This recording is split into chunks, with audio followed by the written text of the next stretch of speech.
HABG comme la HATVP en France ont le même âge. Nous avons, comme vous, nous sommes nés par des lois de 2013. Pour nous, c'est octobre 2013. Vous, c'est quelques semaines après nos lois fondatrices.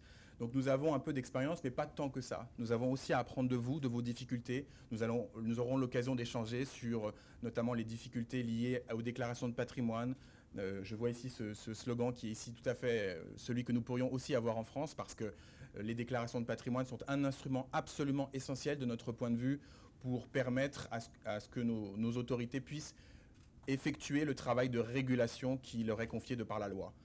Premier élément. Second élément que je voudrais partager avec vous, c'est que cette nécessité de la transparence que vous portez ici au sein de la Haute Autorité pour la bonne gouvernance, que nous essayons aussi en France de porter dans la difficulté. Nous vous ferons part durant ces journées des difficultés que nous avons de mise en œuvre, des difficultés aussi vis-à-vis des déclarants, des difficultés vis-à-vis aussi, disons-le clairement, des institutions politiques à certains égards.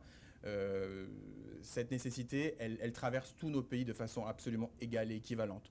Tous nos compatriotes exigent aujourd'hui d'une démocratie moderne, qu'il s'agisse de ses représentants élus, comme de ses représentants non élus, c'est-à-dire des fonctionnaires, des hauts fonctionnaires qui agissent par délégation d'une mission de service public. Nous avons un grand projet de lancement d'un réseau d'autorités sœurs à travers le monde. Et évidemment, j'aurai peut-être l'occasion de m'entretenir avec monsieur le secrétaire général de la Haute Autorité pour la gouvernance ou le président, son Excellence, monsieur Diarra.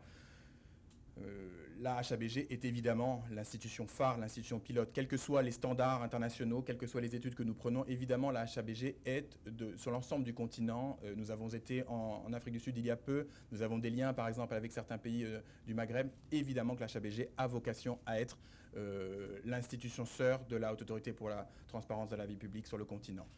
Ça, c'est quelque chose que nous aurons l'occasion, je pense, d'évoquer, parce qu'il y a nécessité au plan international, au plan des régulateurs internationaux, d'avoir une action de plaidoyer commune sur ces questions, car le patrimoine, les questions financières ou pécuniaires ne s'arrêtent pas aux bordures de nos frontières.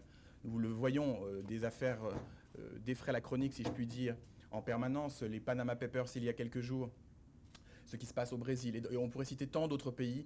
Ces questions ne sont pas uniquement des questions nationales. Il n'y a rien de plus facile que de faire échapper un patrimoine au contrôle de l'autorité nationale en faisant en sorte que ce patrimoine aille dans des abris ou des lieux sûrs du point de vue du déclarant qui voudrait se comporter de façon non conforme. Donc ça, c'est une conviction que nous avons. Les questions étant internationales, il faut porter sur nos sujets la réponse aussi au niveau